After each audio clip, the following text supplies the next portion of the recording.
रूस की private army Wagner group के लड़ाके बेलारूस में एंट्री कर चुके हैं। मीडिया रिपोर्ट्स के मुताबिक वैगनर लड़ाकों की मूवमेंट से पोलैंड बेहद घबरा भी गया है और कहा तो ये जा रहा है कि वैगनर अब बेलारूस की आर्मी के साथ मिलकर पोलैंड को निशाना बना सकता है।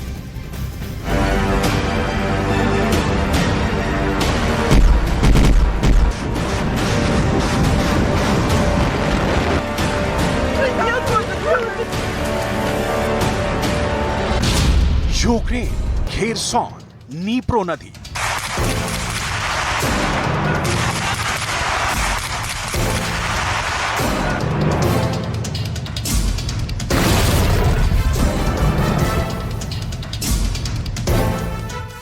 आंख खोलकर ध्यान से यह वीडियो मॉस्को में देखा जा रहा है।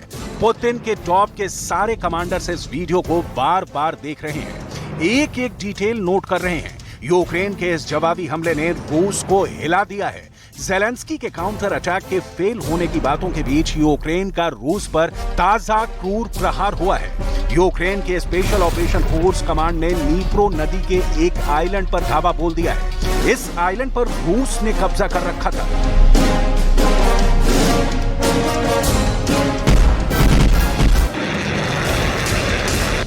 कब्जा रूस का और सत्ता पुतिन की। उस पर ज़ेलेंस्की ने करारा जवाब दिया है। नीप्रो की धाराओं को खौलाती हुई यूक्रेन की बोटें तबाही की तस्वीर उकेर रही हैं।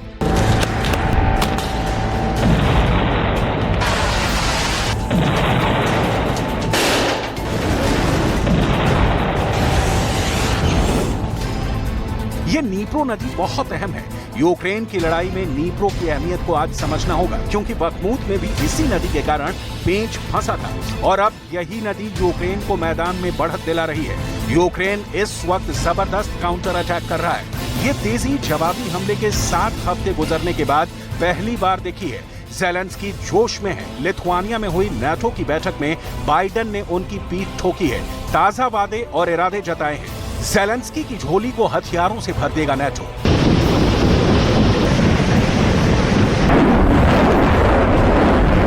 इतना कि रूस से उठने वाले धुआं और बारूद में फर्क करना मुश्किल हो जाए। लेकिन इसकी डिटेल आगे कि नाटो ने ऐसा प्लान बनाया है जिससे पुतिन का पार पाना असंभव तो नहीं, लेकिन मुश्किल जरूर होगा। उसके पहले नीप्रो नदी। नीप्रो नदी बेलारूस और यूक्रेन से होते हुए काला सागर में बहने से पहले रूस के स्मोलेंस्क के पास वल्दाई पहाड़ियों से निकलती है। ये यूक्रेन और बेलारूस की सबसे लंबी नदी है और वोल्गा, डेन्यूब और यूराल नदियों के बाद यूरोप की चौथी सबसे लंबी नदी है।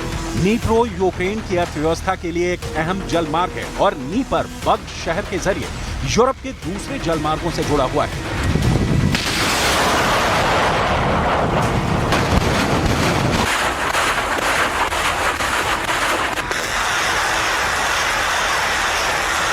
इस नदी के किनारे किनारे ही आपको याद हो तो ज़ेलेंस्की की सेना खेरसॉन पहुंची थी। उस वक्त रूस की वैगनर आर्मी ने बखमूत पर कब्जे का ऐलान कर दिया था, लेकिन जमीनी हकीकत ये थी कि रूस की सेना नीप्रो नदी के दूसरे किनारे पर थी और यूक्रेन की सेना एक किनारे यानी पश्चिम में बैठी थी। इस बीच जंग की जमीन बखमूत से ट्रांसफर होकर खेरसॉन पहुंच गए। ये धारदार और पावरफुल जवाबी हमले अकेले ज़ेलेंस्की के वश की बात नहीं। नाटो फुल सपोर्ट के साथ, नई प्लानिंग के साथ रूस के खिलाफ उतरा है। नई स्क्रिप्ट तैयार की है नाटो ने।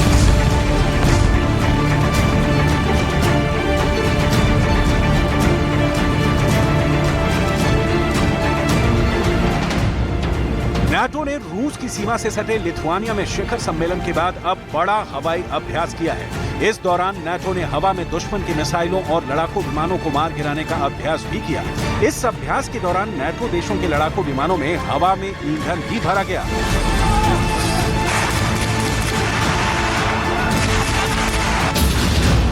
लिथुआनिया नाटो का सक्रिय देश है। इसकी सीमा बाल्टिक सागर में मौजूद रूसी सैन्य अड्डे कलिनिनग्राद से मिलती है। कलिनिनग्राद में रूसी परमाणु मिसाइलों का जखीरा भी है। यहाँ पर रूस की नौसेना की उत्तरी फ्लीट का मुख्यालय है।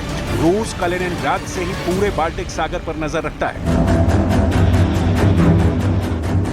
नाटो के इस हवाई अभ्यास का लक्ष्य रूस की तरफ से पैदा होने वाले खतरों से निपटना है। नाटो को डर है कि पुतिन खतरा बढ़ने पर कैलिनिनग्राड के जरिए नाटो देशों को निशाना बना सकते हैं। इसके लिए कैलिनिनग्राड से रूसी मिसाइलों को लॉन्च किया जा सकता है। इसी खतरे से निपटने और सहयोगियों के बीच सुरक्षा की भावना को पैदा करने के लिए नाटो लगातार अभ्यास कर रहा है। नाटो ने यूक्रेन के आसपास के इलाकों में भारी सैन्य तैनाती की है। इससे रूस के लिए कैलिनिनग्राड का रास्ता बंद हो सकता है। ये सब रूसी राष्ट्रपति व्लादिमीर पुतिन पर दबाव बनाने के मकसद से किया जा रहा है।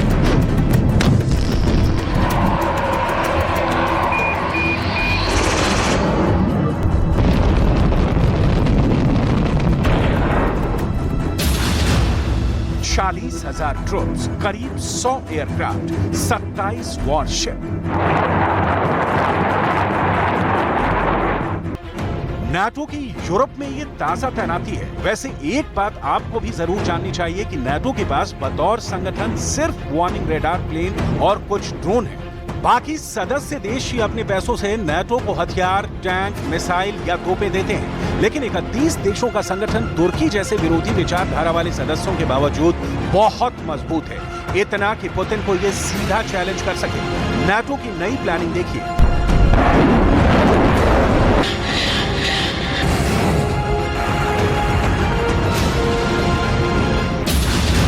30 दिनों के भीतर नाटो यूक्रेन बॉर्डर पर अपने सहयोगी देशों में 30,000 सैनिकों की तैनाती करेगा। प्लान के मुताबिक पूरे इलाके को 3 जोन में बांटा गया है। नाटो के पास इस वक्त 3 लाख की सेना है। यूक्रेन नाटो का सदस्य देश नहीं है। नाटो की सदस्यता के लिए यूक्रेन ने अपील की है।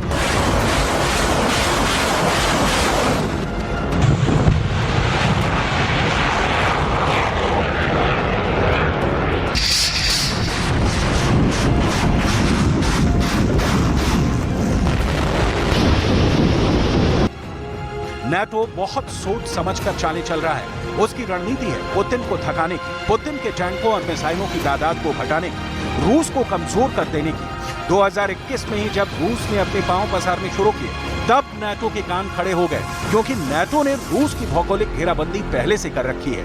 रूस के करीब करीब चारों ओर नाटो देशों का जाल है। जरा इसे नक्शे पर समझिए।